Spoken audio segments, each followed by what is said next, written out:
It is my pleasure to be here this evening to be with my friends and colleagues at the 2015 Newbery-Caldecott-Wilder Celebration Banquet.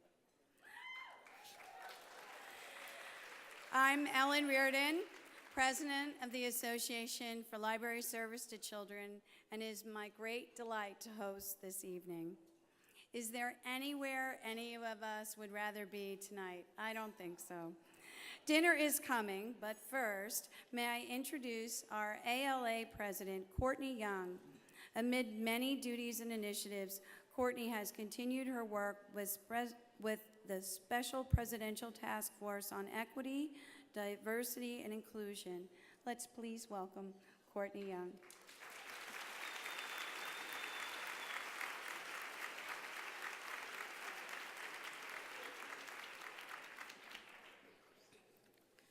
It is my pleasure to be here this evening to honor the recipients of these prestigious book awards.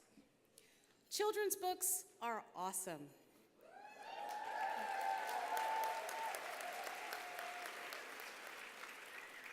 They introduce us to new people, creatures, places, and things. They are often colorful, and they always teach us something.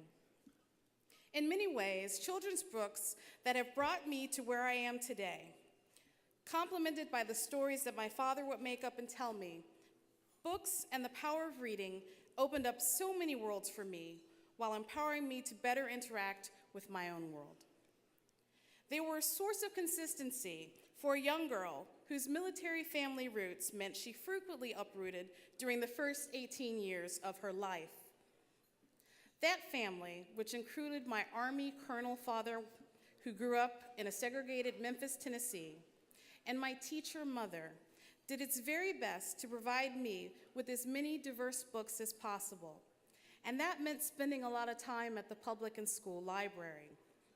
Sometimes this meant exploring materials well beyond my reading level and my longing for these stories written for a kid like me. While there is still far to go, we have made some progress in the area of mainstream diverse books for children. Many of these honor books and winners revealed during the Youth Media Awards in January reflect that. Those selections are a breath of fresh air for so many of us. As children construct their world and construct their understanding of the world through books, it is essential that diverse books be written, published, made available, recognized, highlighted, and embraced.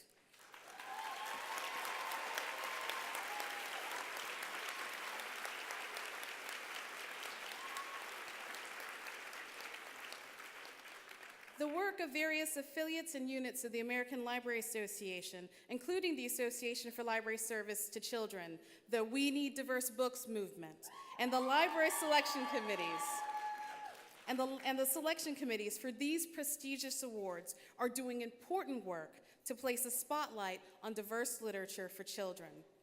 ALSC's white paper, The Importance of Diversity in Library Programs and Material Collections for Children, notes, and I quote, "Diverse, culturally authentic materials in library collections allow all children to meet the people like themselves and develop an appreciation for the beauty of their culture and the culture of others."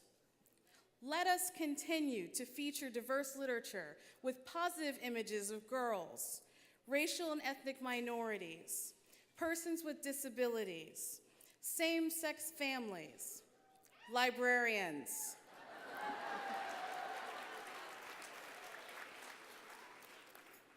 we all win when the literature available for children, and honestly for all of us, is as diverse as the planet we live on. Communities where diversity isn't visible, these materials are needed just as much as those that have a rich mixture of people. After all, library collections are not only a rich source of diversity, but also those libraries are also a place where difference is welcome. Again, it is my honor and deep privilege to celebrate with you these amazing works. Thank you. Thank you, Courtney, for taking time out of your busy schedule, and she does have one, I know.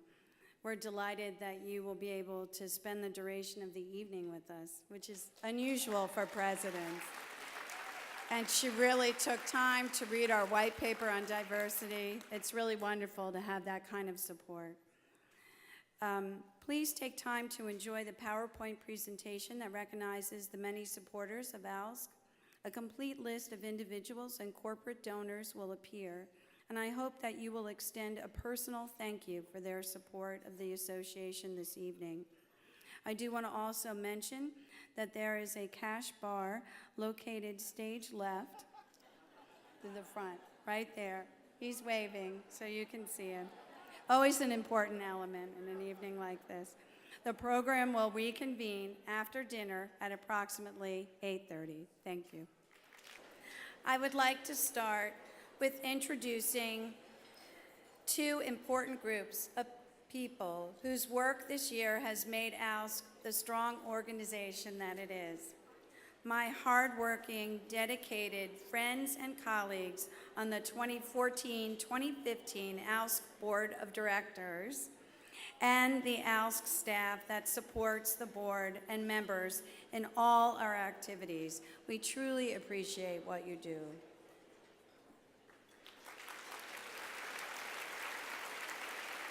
They are terrific. I love that so many people come together this evening. Among them are past presidents of our association, publishers, editors, authors, illustrators, vendors who are our partners, supporters, and friends. Thank you for being here and for your dedication, work, and friendship to ALSC. You make us what we are.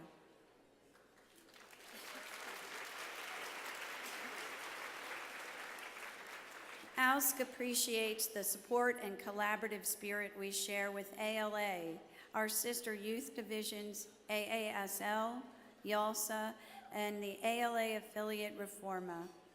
We thank you for your work that you do to advance our common cause, excellent library service to children and teens.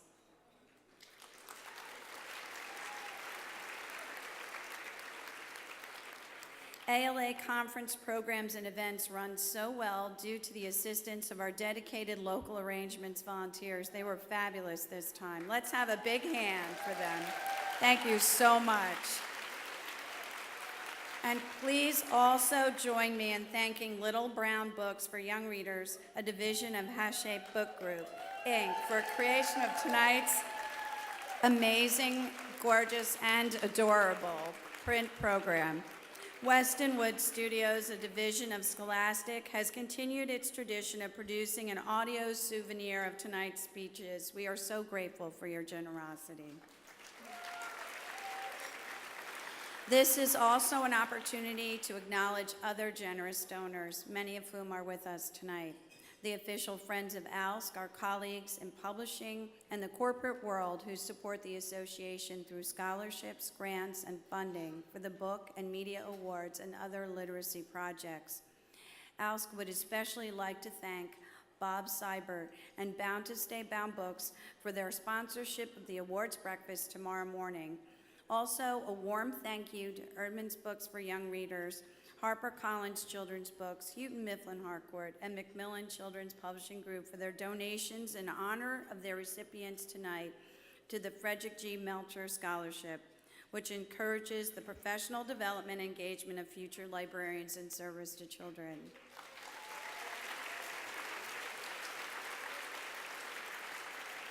Please join us tomorrow morning for the ALSC Awards Ceremony and ALSC membership meeting as we honor the recipients of these awards, grants, and programs.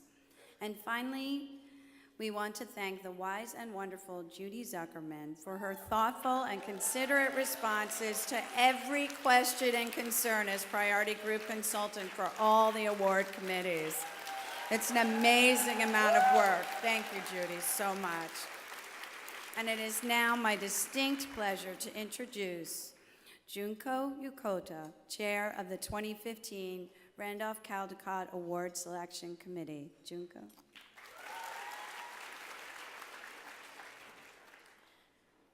We are fortunate to be surrounded by an abundance of excellence in picture books that stir our imaginations, our hearts, and our minds.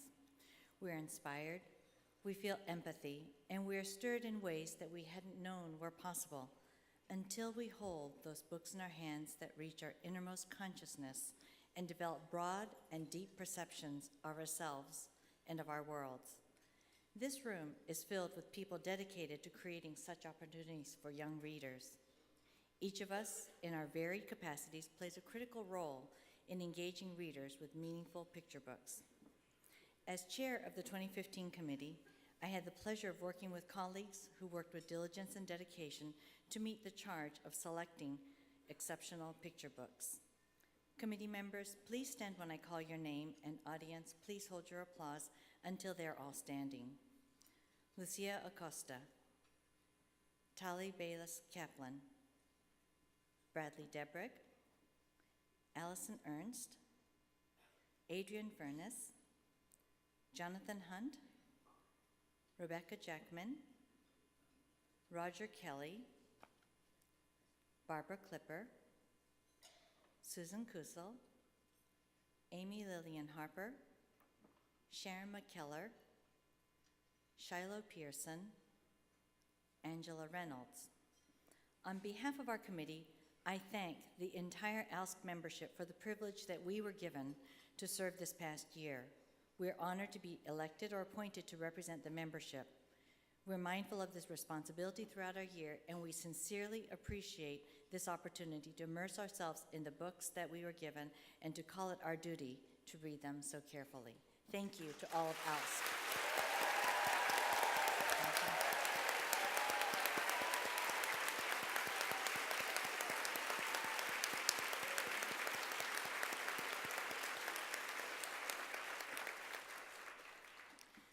The Randolph-Caldecott Medal is awarded annually to the illustrator of the most distinguished picture book for children published in the United States in the preceding year. The 2015 Caldecott Committee chose 6 honor books. In alphabetical order by title, they are Nana in the City,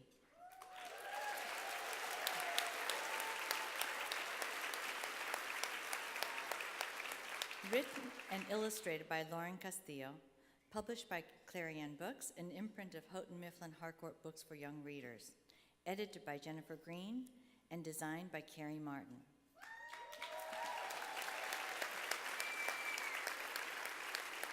Lauren Castillo's evocative watercolor illustrations tell the story of a young boy's visit to his grandmother and the reassuring way that she helps him to overcome his fear and experience the busy, loud city in a confident way.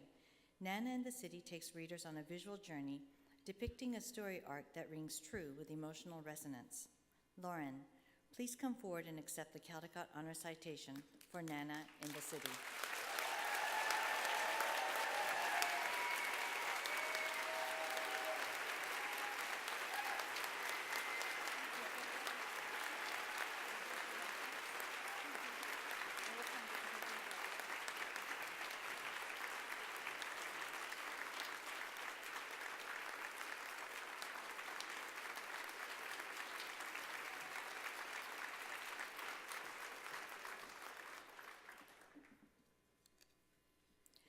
The Noisy Paint Box, The Colors and Sounds of Kandinsky's Abstract Art, illustrated by Mary Grandpre, written by Barb Rosenstock, published by Alfred Knopf, an imprint of Random House Children's Books, edited by Allison Warsh, and art directed by Isabel Warren Lynch. Grandpre's paint flows across the page in ethereal ribbons of color as she depicts how abstract artist Vasily Kandinsky experienced colors as sounds and sounds as colors, and how he created work that was bold and groundbreaking from his noisy paint box. Details in the illustrations contrast with abstract emotional allusions to offer interpretations of the context faced by Kandinsky in his development as a painter. Mary, please come forward and accept the Caldecott Honor Citation for the Noisy Paint Box.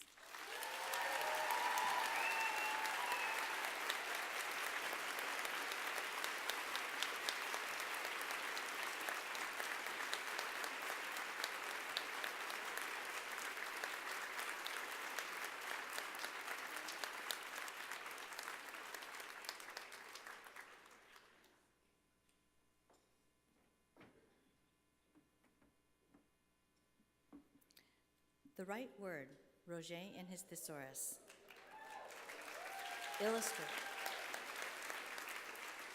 Illustrated by Melissa Sweet, written by Jen Bryant, published by Erdman's Books for Young Readers, an imprint of William Erdman's Publishing Company, art directed by Gail Brown.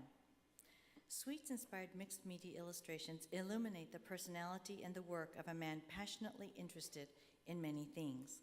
Her collages combine disparate elements to create a cohesive whole, echoing the ways in which Roget ordered the world into lists that evolved into his groundbreaking thesaurus. Melissa, please come forward and accept the Caldecott Honor Citation for the right word.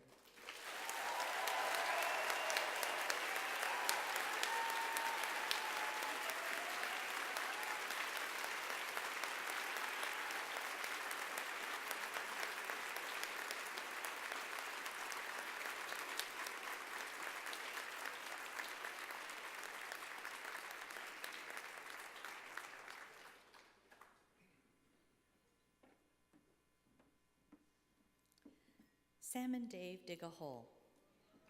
Illustrated by John Klassen, written by Mac Barnett, published by Candlewick Books. Edited by Liz Bicknell, designed by Ann Stott. Two boys set out to dig a hole to search for something spectacular.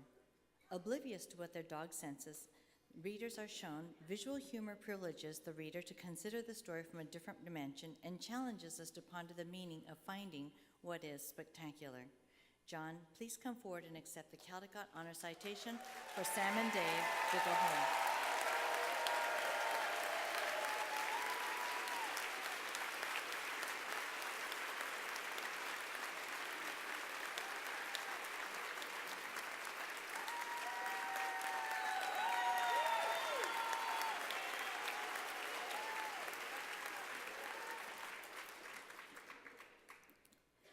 This One Summer, illustrated by Jillian Tamaki, written by Mariko Tamaki.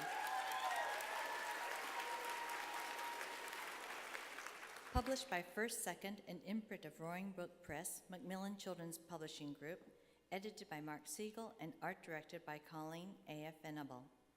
Intricately detailed illustrations in shades of indigo masterfully convey story in this graphic novel. Tamaki's visual pacing and strong imagery evoke a myriad of emotions and ground this poignant and painfully realistic coming-of-age story. Jillian, please come forward and accept the Caldecott Honor Citation for This One Summer.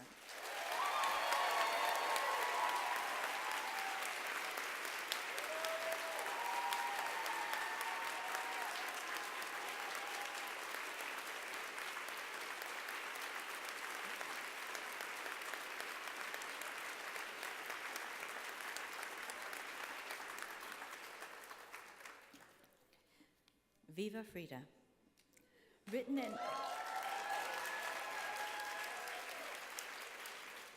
and illustrated by Julia Morales, published by Neil Porter Books, Roaring Brook Press, an imprint of Macmillan's Children's Publishing Group, edited by Neil Porter, designed by Jennifer Brown. Using a unique variety of media, puppet making, printmaking, painting, photography, combined with an intoxicating use of color and unfailing sense of composition, Morales celebrates the artistic process. Juju, please come forward and accept the Caldecott Honor Citation for Viva Frida.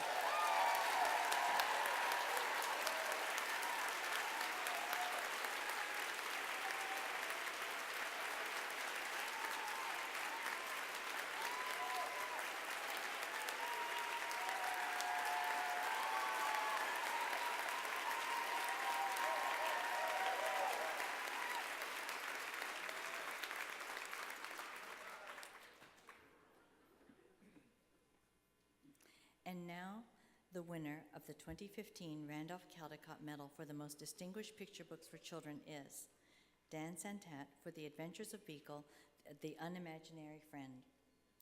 The book was written and illustrated by Dan Santat and published by Little Brown Books for Young Readers, a division of Hachette Book Group, edited by Connie Shu and designed by David Kaplan. In 4 delightful visual chapters, Beekle, an imaginary friend, undergoes an adventurous journey looking for his human.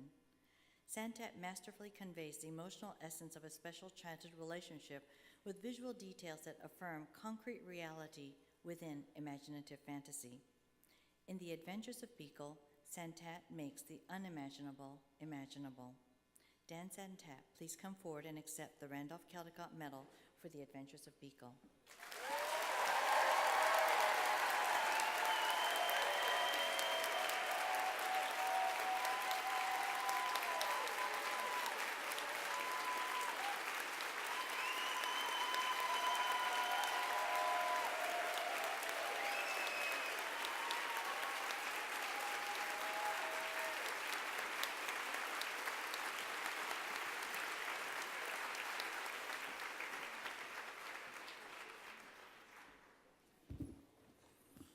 I get to start off this night in this lovely, capacious room.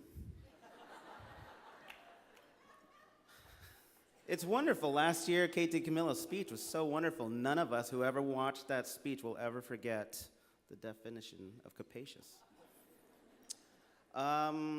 First of all, I'd like to congratulate my fellow Caldecott honorees. I know there was some debate about whether having 6 honors was a big thing, but in my personal opinion, I feel in a time when school budgets are slashed, I encourage any means to promote the arts, because the arts are always the first things that get cut.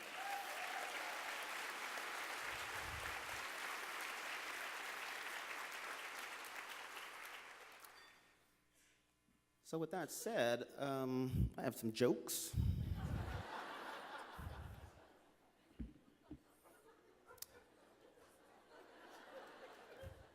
Let's begin. I turned 40 this year. And I've noticed that I still don't feel like an adult. I feel like a kid who's pretending to be an adult.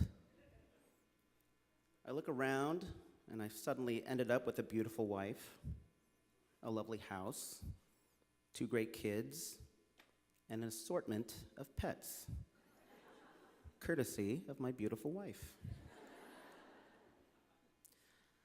I sort of know how to do my taxes. I have no clue how the billing of my health care works. And I'm just completely faking being the parent of 2 small children. They will be unleashed in the world in the next 12 years. Let's hope that works out. This is my 11th year in publishing, and in those years, I've produced over 60 books.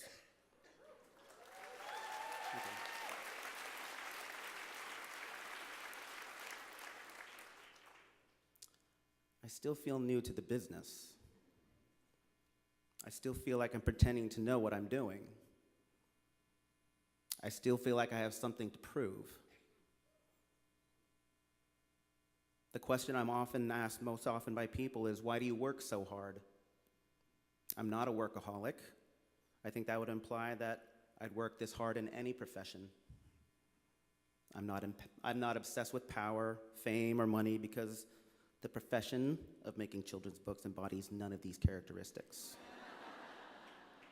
I am, however, a prisoner of my own insecurities. It's intimidating the first time you see your book sitting next to books you've admired when you were a child. Santat is shelved alphabetically next to folks like Shel Silverstein, Dr. Seuss, and Maurice Sendak.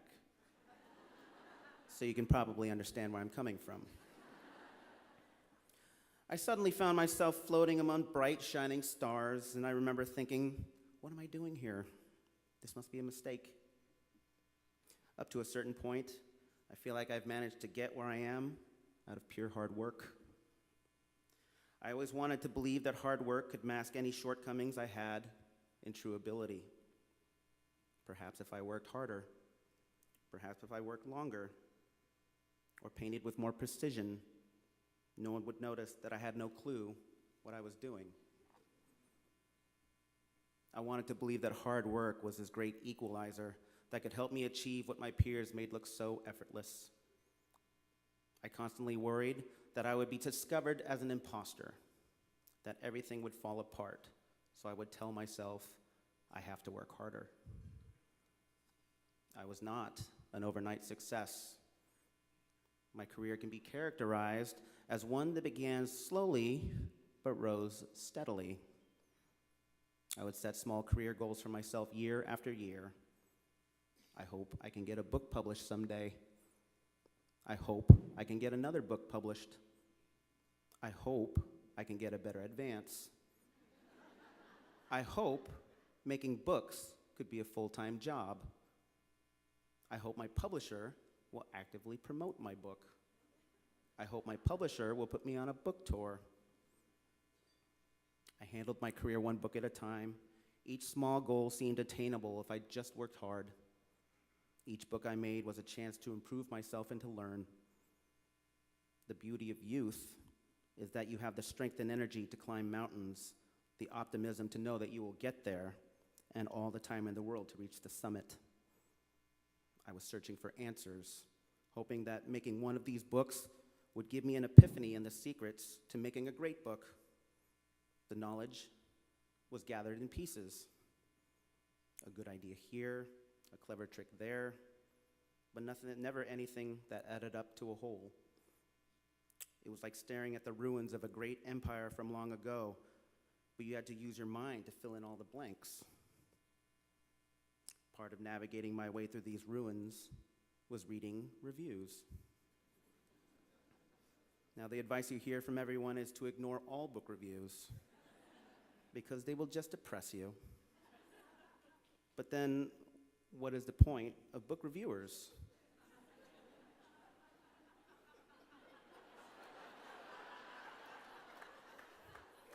I read reviews. I read every single one. I read every glowing post singing my praises and every cruel one-star review from Anonymous. I read not to torture myself, but to search for answers, hoping maybe one of you could tell me what it takes to make a great book. Whatever you may have said in print could never be any worse than what I say to myself. 5 years ago, I was offered a very lucrative job as a doodle artist at Google, which is 30 miles away from here. It was a type of job where money no longer would have been a concern. My wife could have quit her job, lived closer to her family, and spent more time with our kids, who would have received a solid education in one of the country's finest school districts. A few friends of mine who worked down the street at Yahoo told me that they knew hordes of people who would kill themselves to work at Google. This was an opportunity for me to stop with all the self-doubting. This was a chance for me to decline with dignity. Sorry, I'm not making books anymore because Google hired me to handle their branding. But there was a pain in my side. What's wrong with me? Why didn't I want this? Perhaps a more sensible, responsible husband and father would have chosen this job for both career and financial security. The publishing industry at the time was going through a rough patch, and in 2010, Google was number 4 in Fortune magazine's 100 best companies to work for. Google told me that I could still publish books, but the work at the company would probably require most of my attention. I tossed and turned for weeks, trying to decide what I wanted to do. I asked a few of my peers what they would do. I'd take the job, one would say. So wait, you're telling me they're hiring? Said another. I was hoping for them to tell me to keep it real and that making books was what I was meant to do. When Google asked for a response, I asked for an extra week to think things over, then another. I even avoided their phone calls. Ultimately, I turned the job down because I knew that for the rest of my life, I would have asked myself, how good could I have been? How far could I have gone? How high could I have climbed? When forced to make a decision, I realized that the anxiety of not knowing my full potential greatly exceeded my anxiety for feeling inadequate. I just wanted to know that I could shine just as brightly as all the other stars. I had to work harder. Fast forward 4 years, I was very nobly called one of the hardest working people in the industry in the Huffington Post in 2014. That year, I published 13 books. It was the hardest year I ever worked. And since then, I swore to myself I would never work like that ever again. At one point, I slept for a total of 12 hours in an entire 7-day work week. My brain was so exhausted that I would break down and cry at my computer. I broke down so many times I lost count. On top of all that, several members of my family were hospitalized for health reasons that year. And I remember sitting beside them in a hospital room thinking, this will probably be me pretty soon if I keep this up. I can't do this forever. At this point, I felt like I had nothing left to give. The universe had told me that I can't work as hard as I used to. I used to be able to work until 2 a.m. and wake up at 6:30 every day to get the home started and get the kids to school with ease. Now I sit down at my desk at night to begin my evening shift of work, and I find myself passed out by 11:30 p.m., only to wake up at 3 a.m., realizing another night has been wasted. That's even with a fresh 10 p.m. cup of coffee in my system. I am only human. The strange part of all this was that I was angry at myself because I felt like I was being weak. It's a hard day when you face the moment you realize you've pushed yourself as far as you can possibly go. That feeling that you've peaked. You weren't an overnight success. You were slow and steady. The hard lesson after 10 years in the business is that you are no longer the young, fresh, new talent full of promise. Art styles come and go, and perhaps people have grown bored of your work. And maybe now you've been viewed as a has-been. It's only been 4 years since declining a job offer you fought so hard not to regret, and you'll never be able to forgive yourself for being so selfish. You turned down a job that a good, responsible husband and father would have chosen, but instead, you decided to pursue your own interests. You can't look your children in the eye knowing that you took an opportunity from them and squandered it. And you convince yourself that this is who you are, this is as good as you will ever be, and you will have to work this hard for the rest of your life just to keep up. This is as good as it gets. At a book event last year, a few author friends openly expressed their concern for me. You should slow down. We're afraid you're going to kill yourself if you keep up this pace. The honest truth is, I would kill myself to achieve what you've achieved.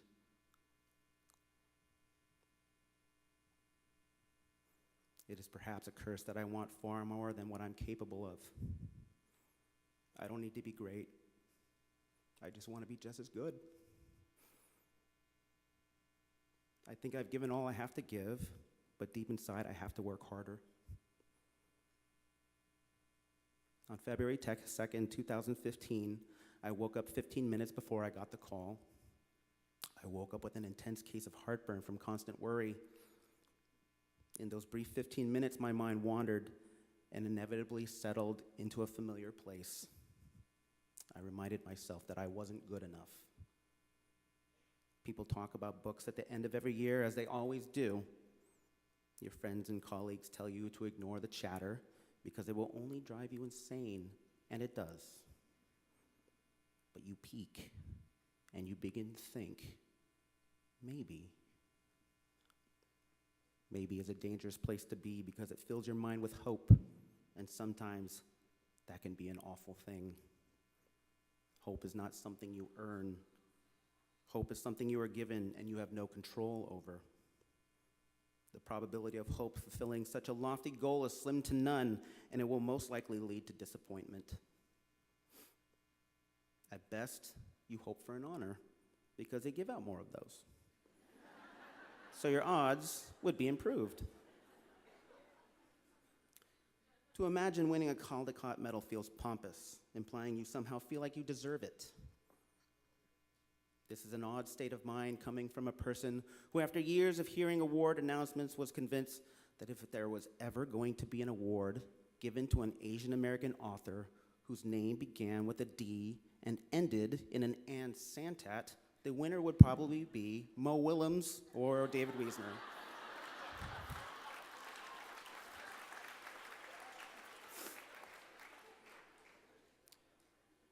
There's no point in hoping for the unimaginable because chances are it will never happen. It's like being disappointed because you never got to talk to aliens. Magic only happens in fairy tales and feel-good movies. You don't like the feeling of disappointment, so you prepare yourself for the inevitable by simply telling yourself, they probably already called the winners, and how dare I have the nerve to think that I even had a chance. Then the phone rings, and the voice on the other end tells that you won the medal, and you begin to cry. The emotion you feel is overwhelming because you just experienced the unimaginable becoming a reality. I would like to thank the 2015 Randolph-Caldecott Award Selection Committee from the bottom of my heart. After 10 years of working like a dog, I realize that this is not a prize that can ever be earned, but I want to be worthy of it. I would be a fool not to realize that in a world of infinite possibilities, it could be feasible to argue that many other fine books in 2014 could have worn the highly coveted gold sticker. Beekle may not be perfect for everyone, but I was happy to know that it was perfect for 15 people on the committee. Thank you for being my perfect other half. Thank you for changing my life and letting me, for the first time, feel that I was good enough. Thanks to you, I no longer feel invisible. I would not be here were it not for my fellow authors and illustrators. You make this job that we do seem so effortless, and you inspire me to keep telling my own stories by working on your own. I read your work, I study your books, I even study how you all present to an audience. We've occasionally confided in one another in private, reminding me that we have all the same insecurities. I've had the privilege of working with some of you, and I've learned to be better at my craft by your example. When the award was announced, I received an outpouring of responses from many of you sharing your sincere happiness for me, and for that, I thank you. There was a moment of worry in which I envisioned a universal eye roll with everyone uttering, "Oh, that guy?" All I've ever wanted was to be as good as you. And I thank you for letting me feel like I am worthy of your praise. You are the stars in the sky, and I thank you for allowing me to shine with you. I would like to thank my parents for allowing me to pursue my dream and for your willingness to let me explore the world untethered. Your good intentions of grooming me to be a doctor were noble. But as you can see, I was never meant to be a man destined for a safe and secure type of profession. While your dashed hopes of me becoming a doctor, which should have been evident by my college grades,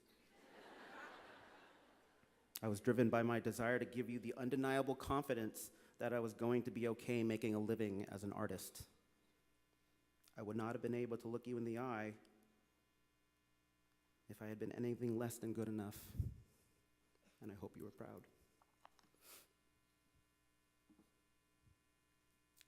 I would especially like to thank my wife, Leah, who supported my decision to decline the job offer from Google.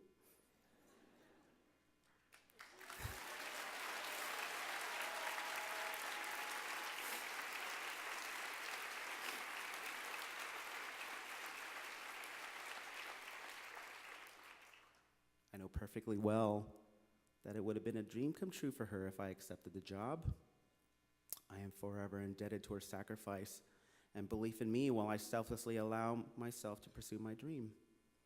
She has comforted me when I am sad cheered for me when I succeeded, and has always been there to hold down the fort when I'm away on trips. She's been my spirit on this long journey through life, starting all the way back in the days when I studied biology.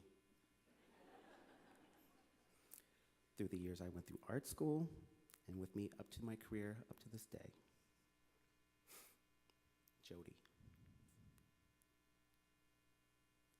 I was an only child growing up, but my agent, Jody Reamer, is probably the closest thing to a big sister that I will ever have.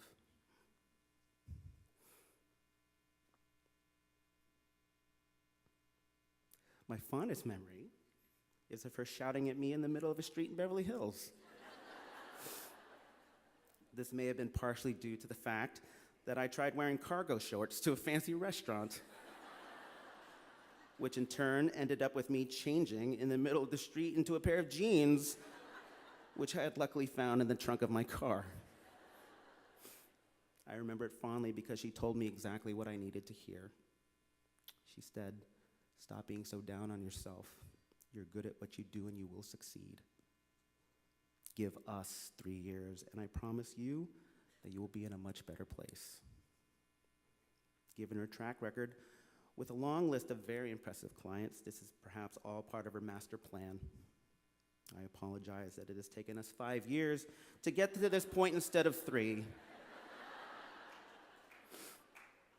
But I doubt it will tarnish her reputation for being the best in the business. Forgive me for all the long phone calls filled with self-doubt and constant worry.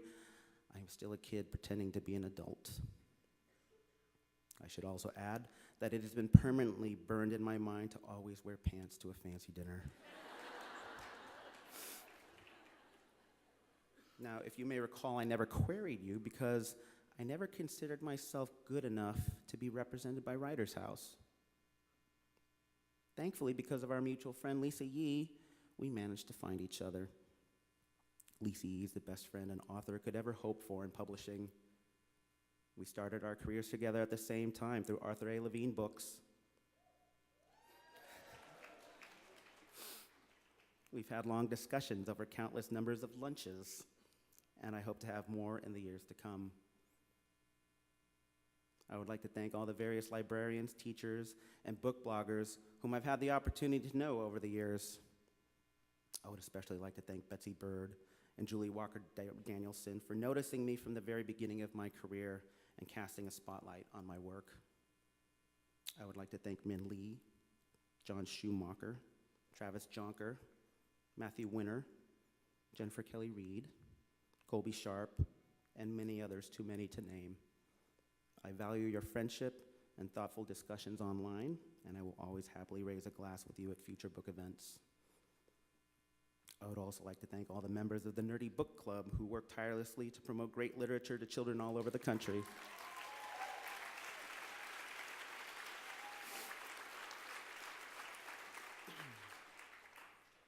I would like to thank everyone at Little Brown Books for Young Readers who played an instrumental part in the success of this book, especially my art director, David Kaplan, and my editor, Connie Hsu.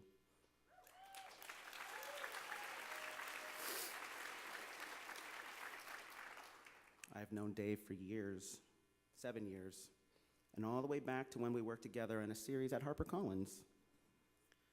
Dave continues to push my knowledge of design and typography, which is why I requested him by name when I arrived at Little Brown.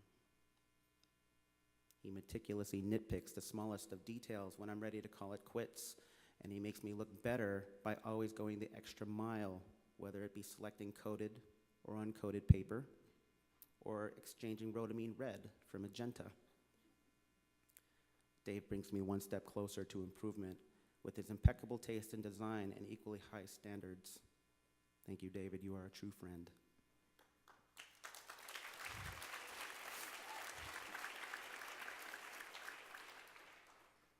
A month before Beekle was released, I woke up in a panic.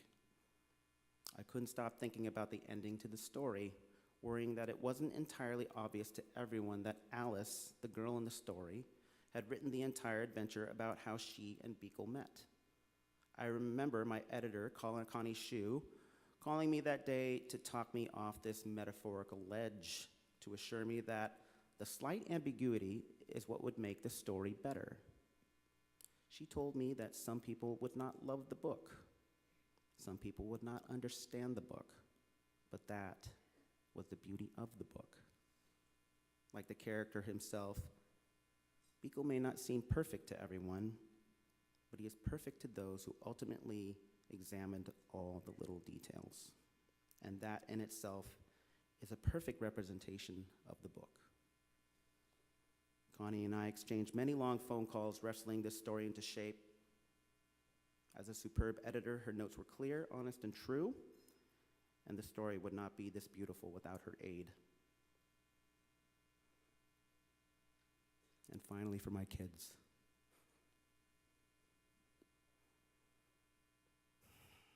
In the days leading up to fatherhood, I worried about what it would be like to be a father, and about the insecurities I had about being able to handle the duties of parenthood.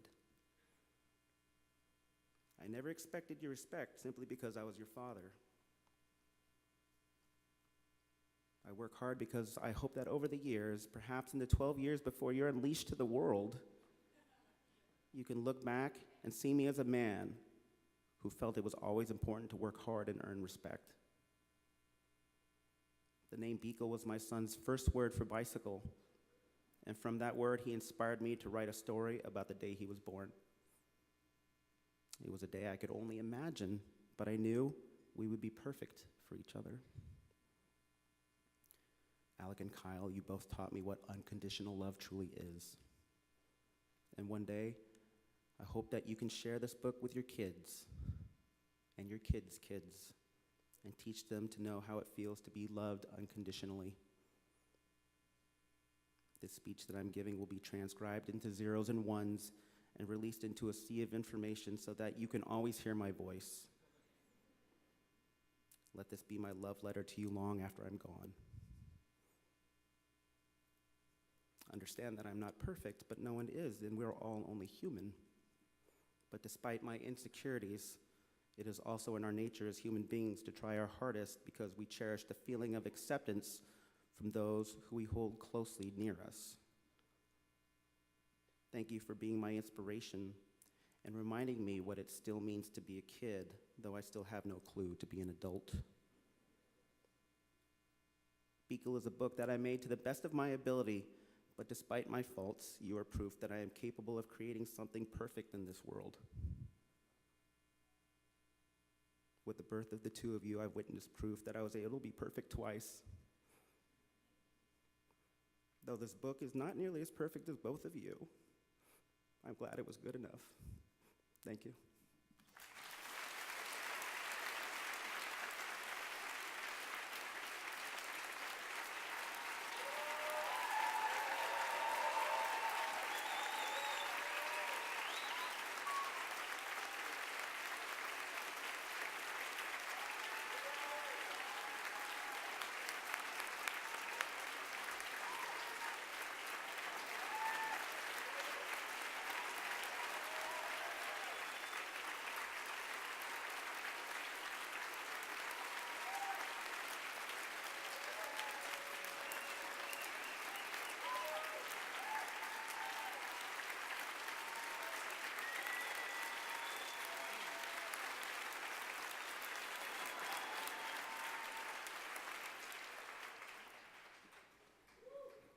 Thank you so much, Dan. What a wonderful way to begin our evening together. I am now pleased to introduce Randall Enos, Chair of the 2015 Newbery Award Selection Committee.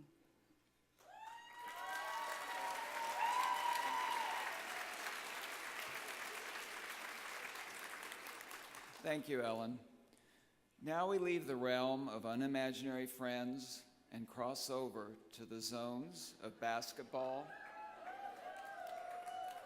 dreams, and young superheroes for the Newbery segment of the evening.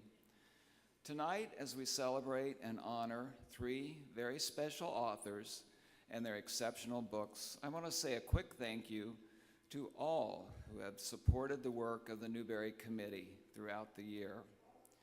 You know who you are, and I hope I made it abundantly clear what your help and guidance has meant to me, the whole committee, and the entire Newbery process.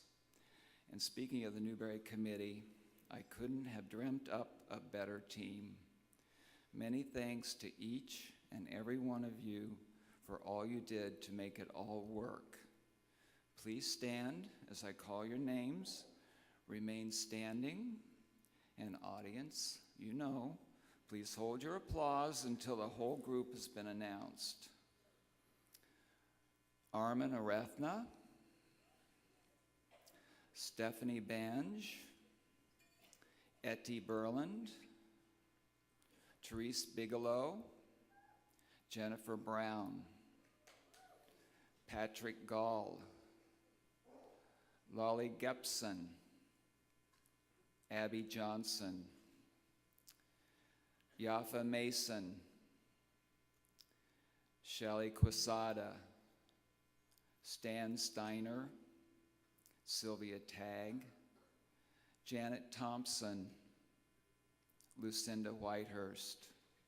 Thank you all.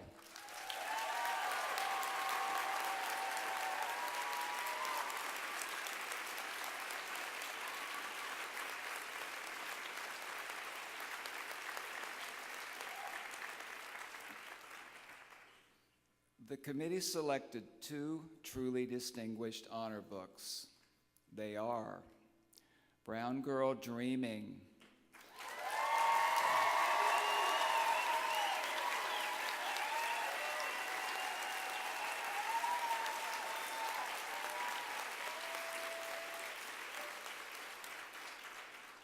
by Jacqueline Woodson, published by Nancy Paulson Books, an imprint of Penguin Young Readers, edited by Nancy Paulson. Exquisite and evocative poems are woven together to form this lyrical memoir, drawing the reader into the world of the 1960s and 70s, Greenville, South Carolina, and Brooklyn, New York. Precise language magnifies the small, intimate moments and connects them to the larger historical perspective as young Jacqueline Woodson blossoms from a struggling reader and dreamer into a confident young woman and writer. Jacqueline Woodson, please come forward to receive your Newbery Honors citation for Brown Girl Dreaming.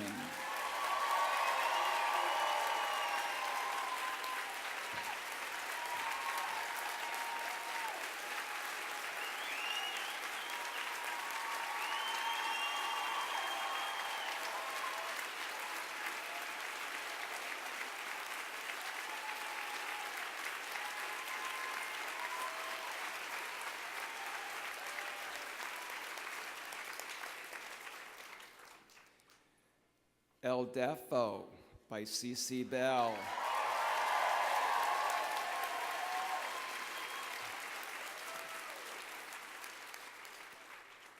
Published by Amulet Books and imprint of Abrams, edited by Susan Van Meter.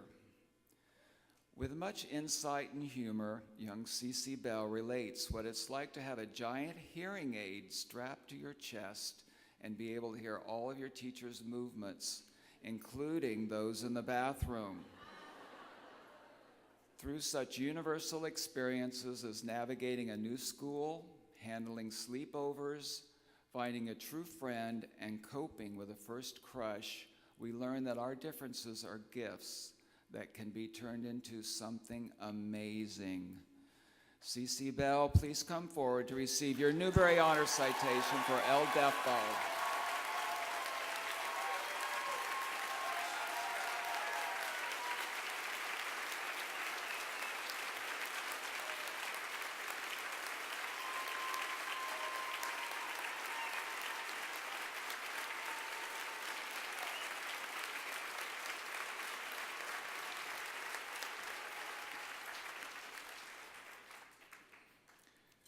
The winner of the 2015 John Newbery Medal for the most distinguished contribution to literature for children is The Crossover by Kwame Alexander.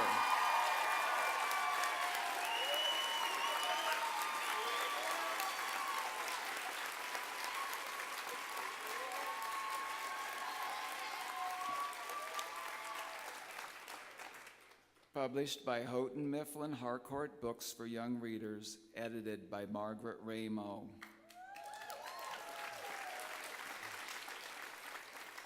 Through the moving and grooving rhythm and rhyme inherent to a red-hot game of basketball, Josh Bell, aka Philly McNasty, engages in some foul play while trying to cope with unwanted changes in his close-knit family.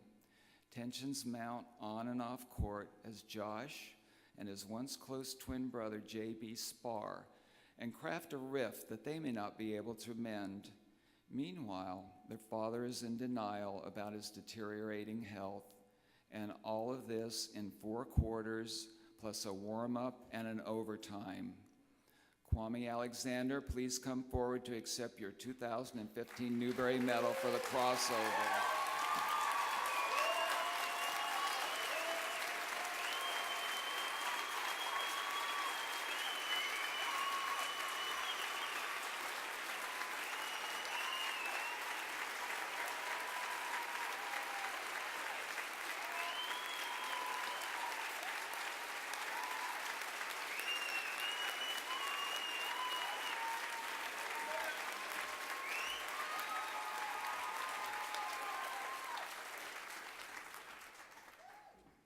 More.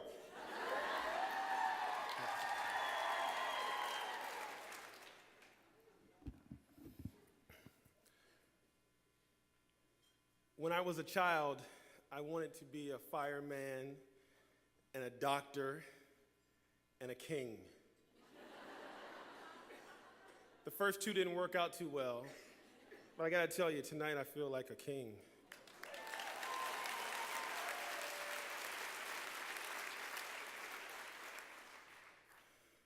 I believe there's a calling for all of us. I know that every human being has value and purpose. The real work of our lives is to become aware and awakened to answer the call. Oprah Winfrey.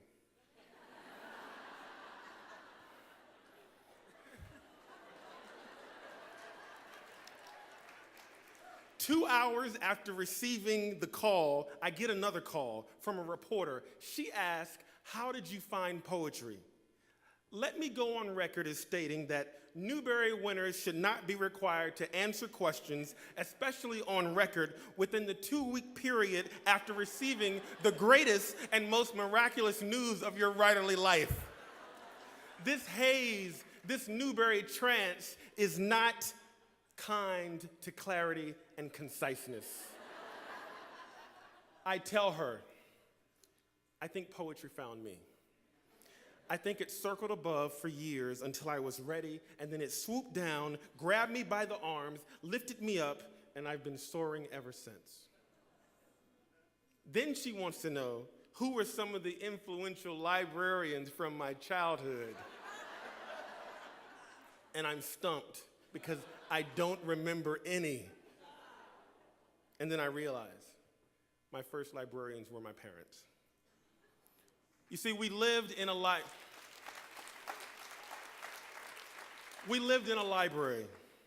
Books lined the walls and the floors in most rooms of our home. Books that taught us how to love our beautiful black selves. Books that showed us what was possible in the world. My parents were my first librarians. It wasn't until much later in my writerly life did I encounter librarians who would inspire and influence me. People like Deborah Taylor of Enoch Pratt.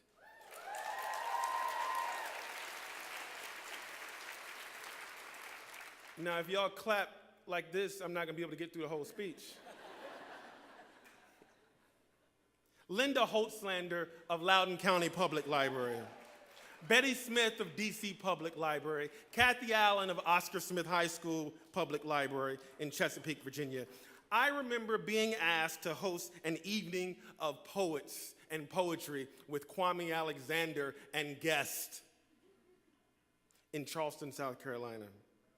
I remember the branch manager greeting me with a southern verve that screamed jubilance. I remember the glazed donuts and the ham and cheese sandwiches she served for the 100 people she was expecting. I remember 10 of us being in the room. I remember us having a good time listening and reading poetry. I remember thinking this woman is all about joy and she loves books. I remember Cynthia Hurd. Let us take a moment and remember Cynthia Hurd.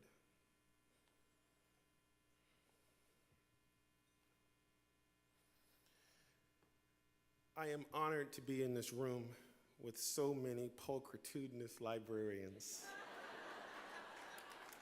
Librarians who raised this book, The Crossover, like a flag and had countless kids pledging allegiance to it. The most distinguished contribution to American literature for children. That just sounds perfect. Contrarily, writing the speech 3 months in advance, not so perfect. Well, it wasn't perfect until a friend of mine calls and says, Kwame, I heard they send you to write the speech at a destination of your choice. His laughter builds. Any place you want. No way, I answer. Are you serious? Oh, the places I could go. Tuscany, Bali, or maybe even a return to Bahia. Perhaps, my wife says, they only send you somewhere domestic. That's fine. Miami, Sedona, Hawaii. Over a celebratory dinner a week later, I recount these mind-boggling conversations to my editor. My editor, who, though quite funny, rarely laughs out loud. Get this, Margaret, I say. They send me to any place I want. She laughs out loud, and then, still laughing, asks, Kwame, who is they? This, of course, tells me that they is not her. Ask the Newbery Committee, previous awardees, is there a speech and spa getaway fund that Curtis and Gantos and Applegate and Naylor have funded? Are they them? I end up in Key West. It turns out they is me.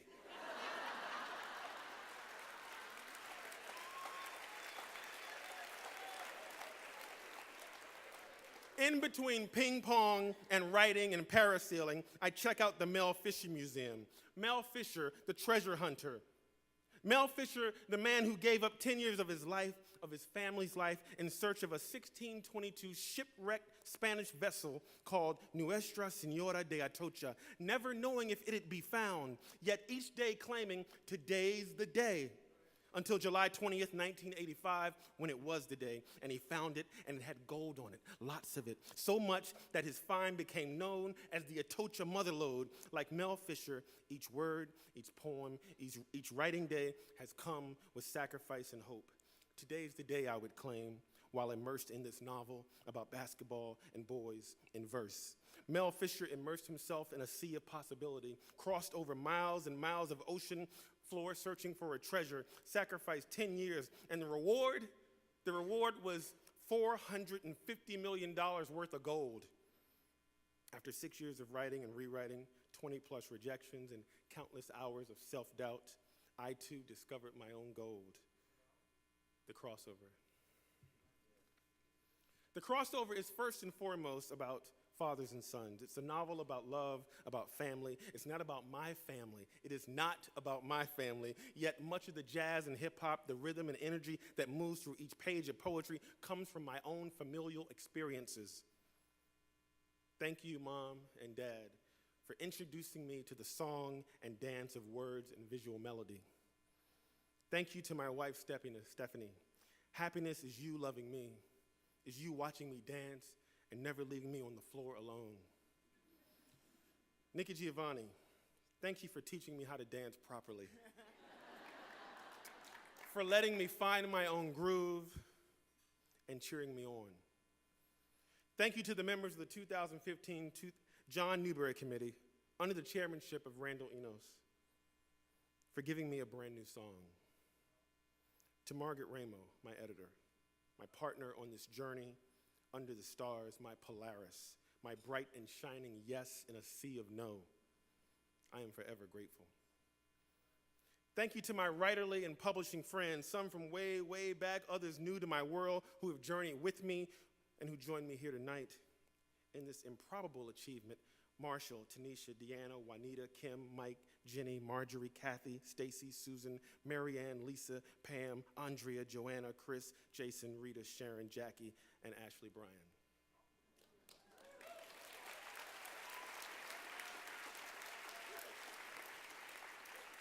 Enormous thanks to the American Library Association, the Association for Library Service to Children, my artful and accomplished agents, Ariel Extick and Jim Levine of Levine Greenberg Roston, Karen Walsh, Lisa DeSaro, Betsy Groban, and the entire amazing Houghton Mifflin Harcourt team.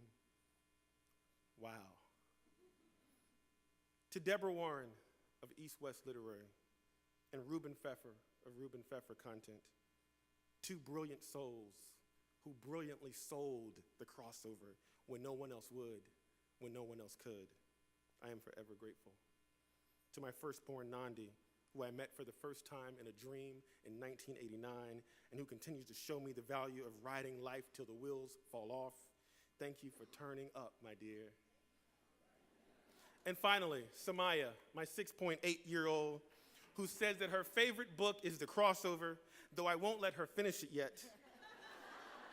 Thank you for waking me up one morning and asking me the question that would inspire this speech. How do you win the Newbery? First, use your words. 1971, age 3, New York City. Get your first dose of poetry under a red maple in Prospect Park. And the sun god said that's hip, Ernest Gregg. Spin a soft black song, Nikki Giovanni. Fox in Socks, Dr. Seuss.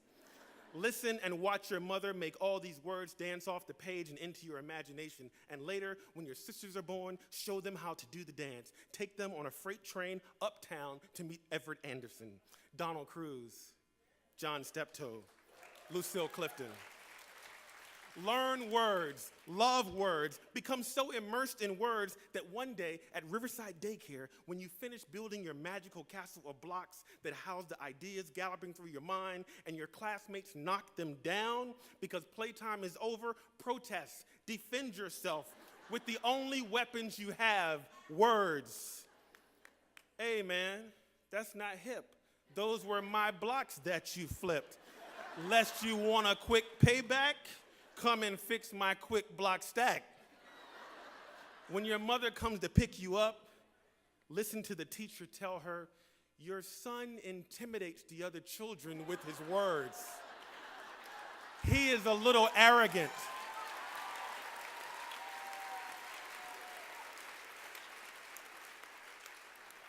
Watch your mother answer with a smile. Yes, we teach him to use his words. Thank you. How do you win the Newbery? Be inspired. 1981, age 12, Chesapeake, Virginia.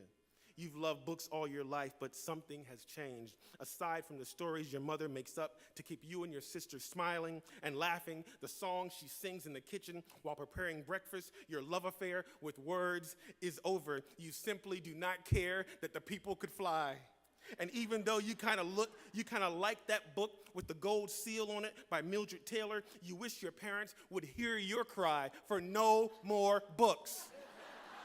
They just don't interest you anymore, especially since you're now being forced to read the huge historical tomes that your father has written.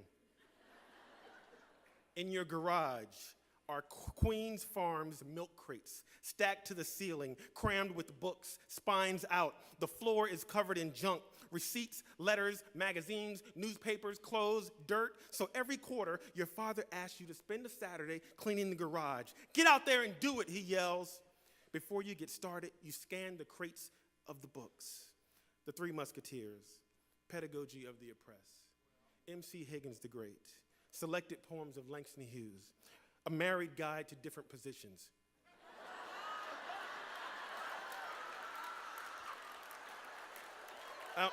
Can I say that here? All right. Wait, what was that title? You pull it off the shelf. You read the jacket copy. You make sure no one's looking. You open it. You see the pictures. You read the captions. Kwame, come in, it's dinner time. Your mom hollers from the kitchen, "No, I'm good, Mom. I just want to finish the whole garage first." From that point on, volunteer to clean the garage. Monthly, even offered to alphabetize the library.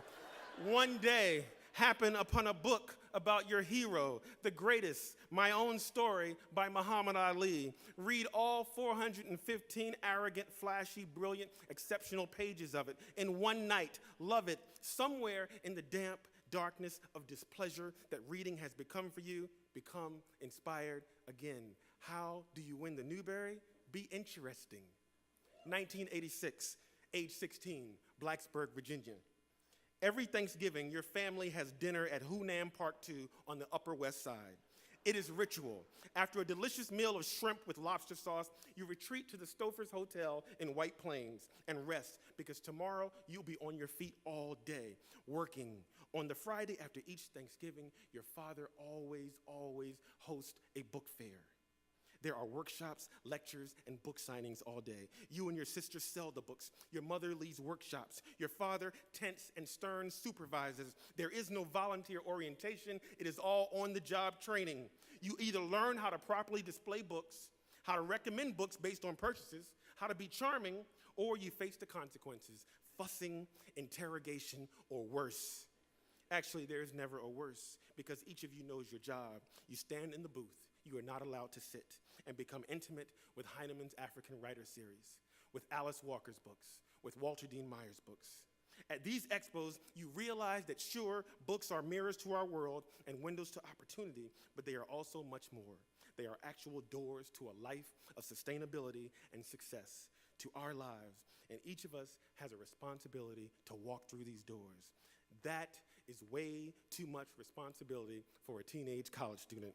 And you want nothing of it, so you rebel. You abandon literature again. Books aren't going to be responsible for your mortgage. Believe that. You're going to be a doctor.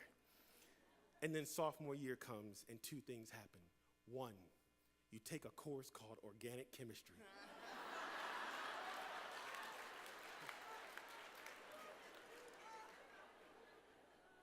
And two, you sign up for an advanced poetry class taught by the princess of black poetry. How hard can it be? You're the king.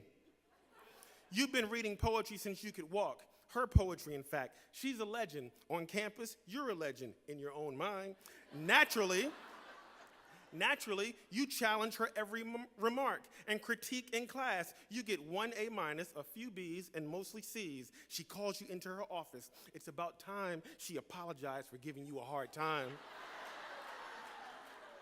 for not acknowledging your genius with words.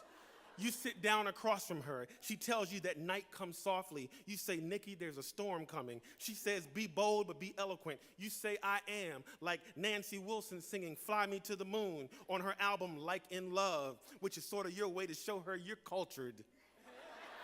You don't just know hip hop, you know jazz. She smiles like your grandmother used to do when you thought you said something profound and you didn't. Kwame, go listen to Ella sing the same song live in Japan, 1964, she says, standing up, like one of you is about to leave her office.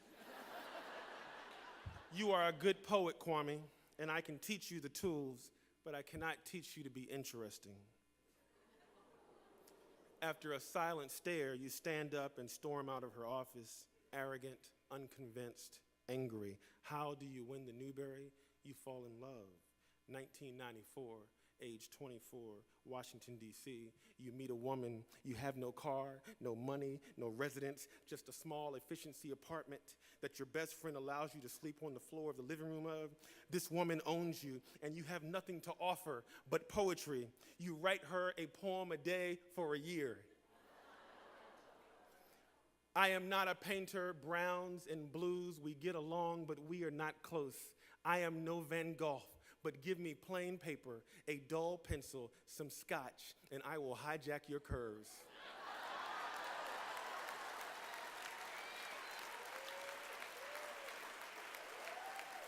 Take your soul hostage. Paint a portrait so colorful and delicate, you just may have to cut off my ear. Y'all will get that when you get home. When you tell your mother you plan to start a publishing imprint and publish your own collection of love poems, she smiles, offers passionate encouragement. When you tell your father, he laughs, tells you that there is no money in poetry, that you should reconsider your career choice, and then he hands you a check, an investment in the poetry imprint he doesn't think you should start. Now there are 1,000 paperback copies of your collection of love poems on the floor of the efficiency apartment. You have spent a lifetime learning how to sell books, from working for your parents to reading Publishers Weekly in the garage, and that's when you remember an article you read about Stephen King embarking on a 20-city book tour to promote Cujo. So you put yourself on a 30-city book tour. You start locally at a poetry conference. You purchase a booth, you stand behind it, you charm customers, you recite poetry, you sell books. You are now the supervisor. A woman comes up to you and says, "Hey, Kwame," in a familiar voice. It is her, the princess. You brace yourself for more verbal sparring. You're ready this time because you've been listening to Ella Fitzgerald. But she surprises you. She picks up a copy of your first book, hands you $10 without even looking at the poems, smiles, says congratulations, then walks away, leaving you standing there, bewitched, bothered, and bewildered. You see, I think that poetry found me. I think it swooped down, grabbed me by the arms, lifted me up. It was definitely a calling. There was a moment when that first book came out that I heard the call, that I knew poetry would be my life's work. 1996. Age 26, Los Angeles, California. It's the last leg of my first book tour. You've been traveling to schools and libraries, performing poetry at subway stops, in recreation centers, on college campuses. You even got booed off the stage at the Royal Shakespeare Theater at Stratford-upon-Avon by a group of teenagers who were expecting a rapper, not a love poet. The final stop is at a church in Los Angeles, where you're scheduled to autograph books in the gift shop following the service. Sitting in the back, you calculate the number of books you need to sell to get home and pay the rent. It is somewhere in the neighborhood of 46 copies. Now, the most you sold at any one place on the tour was maybe 22 copies. But you are hopeful. Today's the day, you think. The pastor finishes the sermon and asks you to come up and share a poem. Of course you want to, but you're a little hesitant. There are 400 beautiful black women, elegant in church hats, sitting in the church, intently listening, and all you have are these sensual love poems. So you go up, you stare out into this sea of beautiful faces, and all you hear are, use your words. Be interesting. Be eloquent. Get out there and do it. So you do. I have never been a slave, yet I know I am whipped. I have never been to Canada, yet I want to cross your border. I'm in church now, okay? I have never escaped underground, yet the night knows my journey. If I were a poet in love, I'd say that with you I have found that new place where romance is just the beginning and freedom is our end. The silence is deafening. It's as if you've been transported into a public library in the 80s. Did you go too far? Were you a little too arrogant? And then it happens. The applause comes like a flight of bumblebees, swift and sweet. You sell 160 books. And in that moment, you know you'll be able to survive. You hear the call. You are a poet. You know that whatever the destination is, the journey will be full of wonder and possibility. In that moment, you commit to putting in the work, to saying yes, to learning how to live an authentic life so you will have something authentic to write about. So that one day, when your daughter asks you, "Dad, how do you win the Newbery?" you can tell her confidently, "Beats me, ask your grandparents." But here's what you do know. First and foremost, you gotta answer the call. Write a poem that dances in the front of the room, wild and free, naked on the floor, a gutsy poem. Write a poem that looks good, not homely or sway back. Give it posture, poise, and profile. Turn our heads when it walks by, stomp our feet when it smiles. On some superficial level, make us want to marry it, or at least remember its name the next morning. Write a poem that works. Write a poem that works, has a job and does it promptly, follows rules and responsibilities, gets a raise or at least a head nod. And when it's not feeling well, when your poem ain't feeling well, give it sense enough to call in sick and not waste our time with unmet expectations. Write a poem with an inkling of suspicion. Get a clue, poets. I mean, it ain't got to solve a crime, but at least let it offer us a tip. Write a poem with tension, like some last-second shot in the fourth quarter of a tied championship game. Let it cross over time and place and circumstance. Send the crowd into a frenzy. Write a poem that is contagious, Sylvia. Write a poem that is contagious, Eddie. Write a poem that is contagious, Abby. Write a poem that is contagious, Patrick. Write a poem that is contagious, Randall. Write a poem that is contagious. Let it inspire. Make us want to write a poem about how beautiful and breathtaking and hopeful and tragic and interesting life is. Thank you.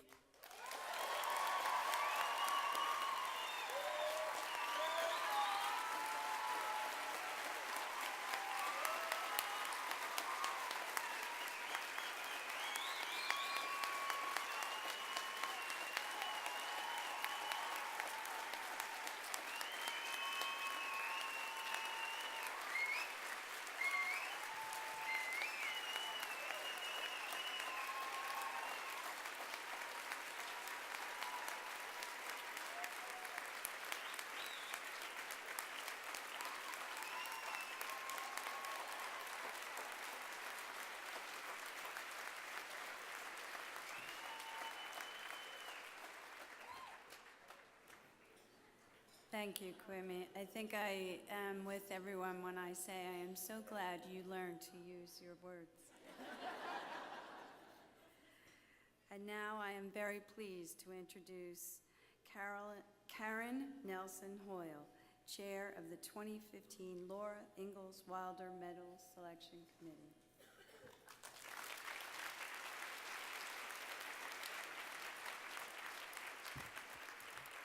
Thank you, Ellen.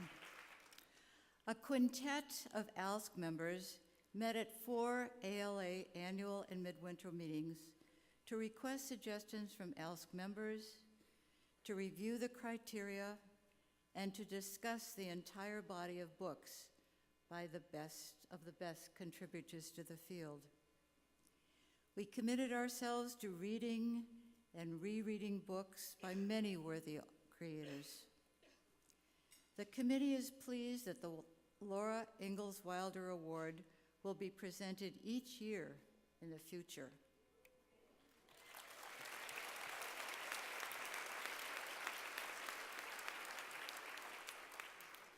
With recognition and gratitude for their expertise and commitment, I thank the thoughtful librarians Christopher A. Brown,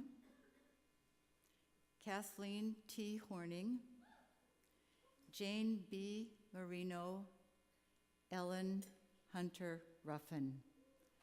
Committee members.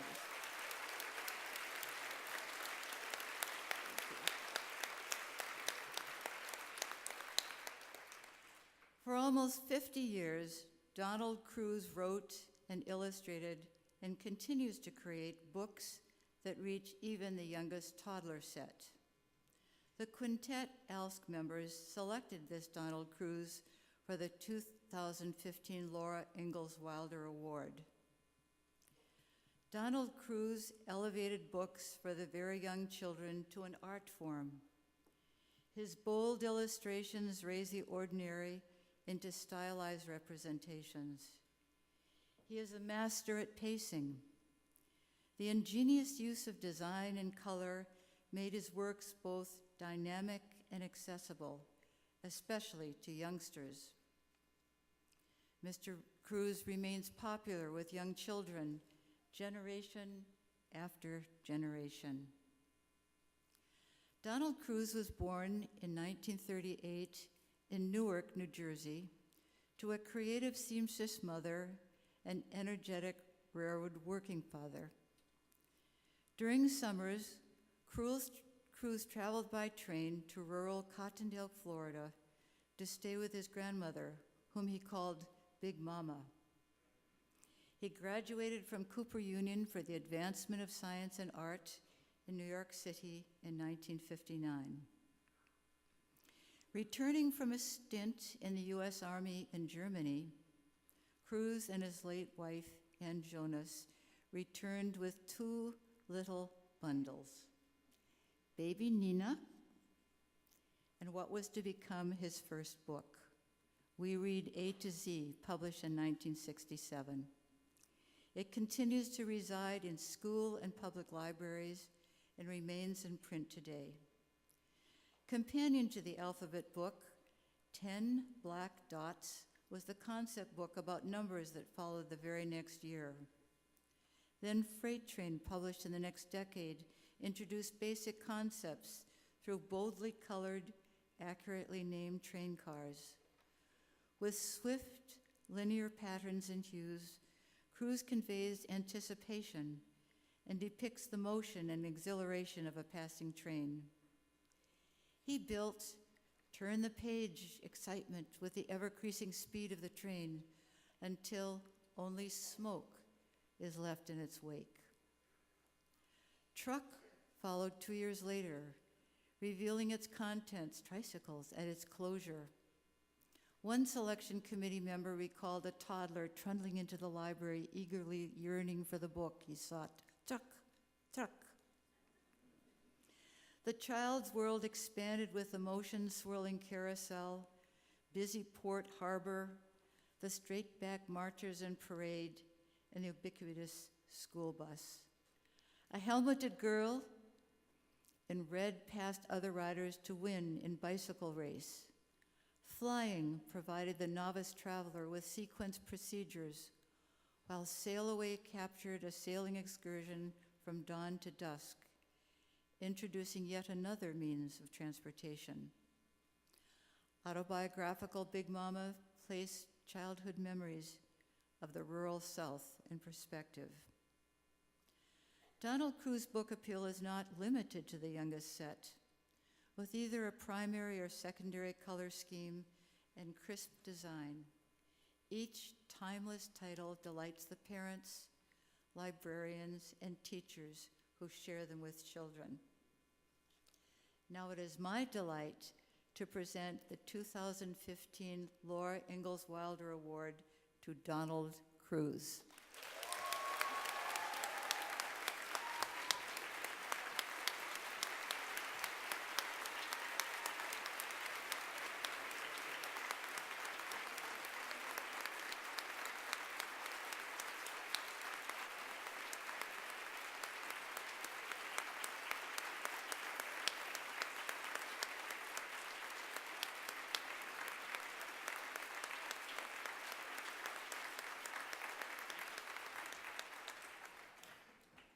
Thank you very much.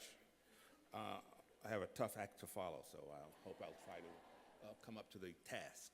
I want to thank the American Library Association and the Association for Library Services to Children, especially the Laura Ingalls Wilder Committee for selecting me for this award. Thank you to the chair, Carmen Nelson Hoyle, and to Christopher Brown, Kathleen Horning, Jane Marino, and Ella Holland Ruffin. And special thanks to Greenwell Books from the beginning until now for our long and wonderful association.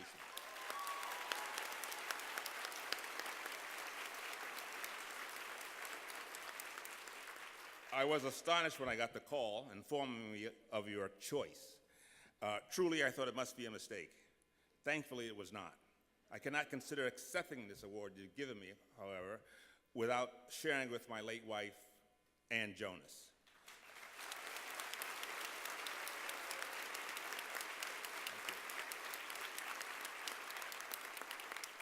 Without her, I would not have begun the journey toward this place, nor been able to stay the course that got me here. The journey has been long and wonderful. How do we do it? I'm not a believer in destiny, although it might look that way from what I'm about to say. Yogi Berra, the legendary New York Yankees catcher famous for his aphorisms, said, When you come to a fork in the road, take it. We did. My family lived in Newark, New Jersey. Both my parents have Southern roots. My mother from Cottondale, Florida, and my father from Henderson, North Carolina. Their farm roots produce people with the need and the ability to find inventive solutions to everyday problems. These solutions had to be crafted from whatever materials are at hand. Artistic solutions sometimes, practical solutions always. My mother was an accomplished seamstress. She worked in the garment industry in Newark and apparently was one of their best workers. She followed patterns and preset instructions and found creative alternatives when she had to. I remember her turning brightly colored feed bags into dresses, cotton dresses for my sisters. Almost every year, we spent the summer months in Florida at my grandparents' farm. As I wrote in my book, Big Mamas, we called my grandma Big Mama. Not that she was big, but she was Mama's mama. She didn't read well, and my ability to read to her impressed her. She declared early on that I was clever and smart and would someday be somebody. Of course, most big mamas say that about their grandsons. But I didn't know that then, and I considered it prophecy meant for me alone. Failure was impossible. My mother as well was always very encouraging. She passed away in 2009 at the age of 105.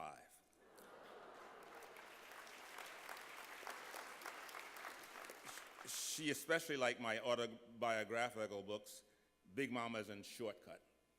My father took a more nuanced view and mostly wanted me to just to succeed at something. He was not specific about what that might be. He worked for the Pennsylvania Railroad by night and as an independent small job provider during the day. His work on the railroad got us free passage for our yearly trips to Florida. As children, our lives in Newark were spent mainly in school or on the streets. Our apartment was very small. We made our own wagons and scooters, forts and cabins. We staged plays and made the costumes and scenery. We made one working bicycle out of two that didn't work and one scooter out of a pair of skates. It might have been possible to buy some of these things, but not as much fun.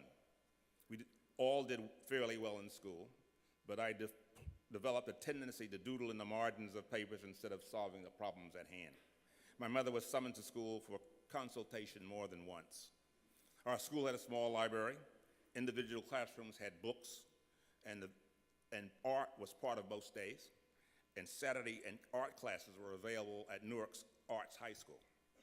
We had books at home, lots of books illustrated with pictures, which extended the pleasure and understanding of the words. Fork in the road. I applied to and was accepted at Newark's Arts High School. This magnet school attracted students from a citywide pool and opened the possibility of new friends. The most significant person for me was a teacher I met in school in senior year, Seymour Lansman. He was instructional, inspirational, and patient. He introduced us to art and culture. We read The New Yorker and designed covers for it. We copied art from books and posters. He got us into the habit of reading the New York Times and taking advantage of the Newark Museum. At some point in the year, he asked me about my plans after graduation. Then he announced the plan I should follow. He said, you will apply to Cooper Union, you will take the test, you will be admitted, and you will do well. Then he walked away. Once again, failure was impossible. We stayed in touch until his death. Fork in the road. Cooper Union was a fantastic place in the 50s. It was full of like-minded students and instructors who appreciated willing learners. It was an ideal place on which to discover museums and music and film and the electric environment of New York City. Our graphics instructor, Rudolph de Herrick, gave each student a private evaluation early in his class. When my turn came, he said, Don, you don't have very much talent, but you have the determination to stay with a problem until you make something of it. Later, he denied having said it, but I considered it a compliment. Ann and I met in the second year graphics class. We had an immediate attraction and quickly became fast friends. We shared a reserved reluctance about exchanging personal information, except for each other. We graduated in 1959. Anne went to work in Rudolph de Harrick's graphic design offices right after graduation, having been without doubt one of his most talented students. In late 1959, he hired me as assistant art director at Dance Magazine, where he was the art director. My job required meetings in his office, in his design offices, which brought Anne and I together again. Our friendship blossomed into a lifelong love affair lasting 51 years.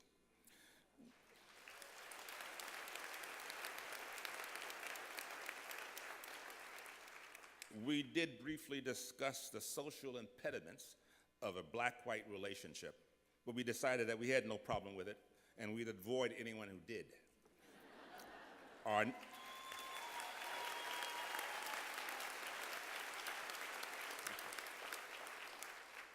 new friend Rudy suggested that since we were artists, I could probably see this better with my glasses on. Since we were artists, non-traditional behavior was expected from us, and it was even an asset. Nothing major ever seriously challenged our lives. I was drafted in 1961, drafted and deployed to Frankfurt, Germany. Anne and I talked about what this would do to our relationship. She decided that ending it was not an option. Shortly after I left for Germany, she placed her cats in a good home and came to Frankfurt to work and to be near me. Fork in the road for both of us. We were married after about 6 months in Germany. Our first daughter, Nina, was born there. As a married soldier, I lived off post and had time to refurbish and rework my portfolio. Some of my favorite designers, Paul Rand, Bruno Munari, Charles Eames, had worked in projects for children. I decided I would include a book for children in the mix of samples of things that I could do. I was enamored of the spare, abstract approach of Swiss design movement, and so I used abstract images to introduce the alphabet and words in a book I called We Read A to Z. The German couple with whom we shared our house were very excited by it and suggested I submit it to German publishers. I did, and it was promptly and reasonably rejected. It was, after all, a primer written in English. The German rejections were all very polite and in German, and since I didn't read a lot of German, the sting of rejection was minimal.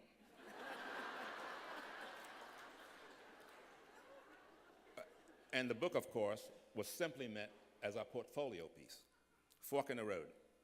Back in the USA, we are now 4 people, Anne and me and our 2 daughters, Nina and Amy. Anne was determined that we could find freelance work and that would make the most of our talents. We'll eat, she said. While Anne stayed home with our children, I secured jobs for us to work on. We designed jackets for adult and young adult books, college texts and mysteries. We designed record covers and brochures and all manner of printed material. We even provided art for a congressional campaign. We did jackets for such books as Adventures in Electrochemistry and Introduction to Thermodynamics. Very few authors of these books ever thought to comment on the success or failure of our cover choices. Among the first art directors I met was Ava Weiss, who is miraculously here tonight. She gave me some of my first assignments, and when they were completed, she'd look at them and proclaim that I was a genius. Failure was impossible. I would duck into our offices sometimes on the way to other appointments for a genius recharge. In due course, I met Elizabeth Shube at Harper and Row.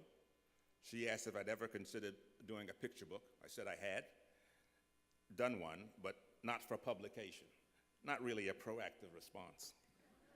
Libby insisted on seeing it, and she passed it on to Ursula Nordstrom. We Read A to Z was published by Harper in 1967. I was elated, but not yet convinced that children's books should be my main focus, so Anne and I continued as freelance designers. But I was curious enough about my ability to create something else for children, this time intending it for publication from the start, I designed and illustrated 10 Black Dots, an introduction to the basic numbers. Libby had moved on to Scribner's by then, and it was published there in 1968. Fork in the Road. As a design organization, Ann and I were at best not first call. We had good reputation for creativity and reliability, but we never got major assignments. A good friend, John Condon, had some good advice for me. He explained that, as we both knew, freelance work was ephemeral and styles changed. He said, find something that only you can do and be the only one who can supply it. What came to my mind was my books. Fork in the Road. I took his advice and began to think about another picture book. The result was Freight Train. I submitted it to Greenwillow Books. Thank you. I submitted it to Greenwillow Books, where both Libby and Ava now were, and they and Susan Hirschman responded to the dummy with a kind of enthusiasm that keeps creative juices flowing. Susan wanted to buy Freight Train before she had seen the entire dummy, but I told her she couldn't have it until she looked at all of it. Freight Train was my first book in my new career as a full-time children's book creator. And largely due to the attention it received from librarians, from all of you here tonight, it was a good beginning.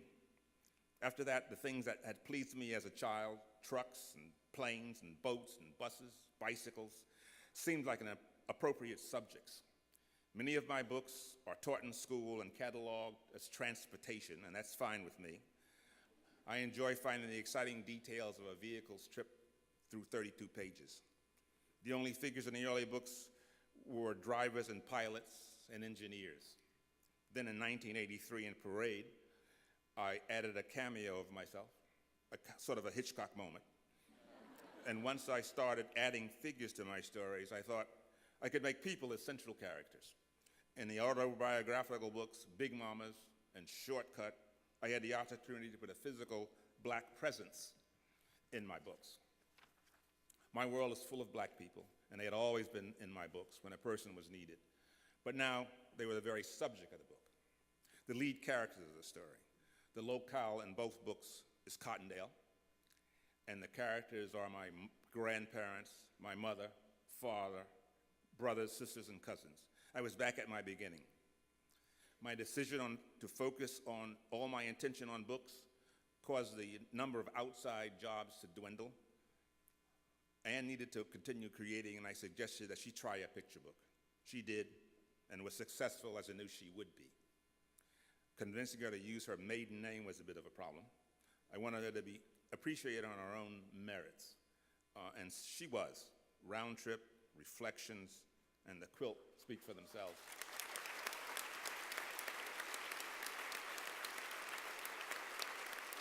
Thank you. Anne is the love of my life, first, last, and always. She is, as I said at the beginning, most responsible for giving me, us, the courage to try to be successful artists in New York. She supplied the will to stay on course and to try and try again until we accomplished what we had started. I can't say that too loudly or too often. Any honor that comes to me, I unreservedly share with her, and would not have made this journey without all of you. We thank you. Thank you. I have nothing else.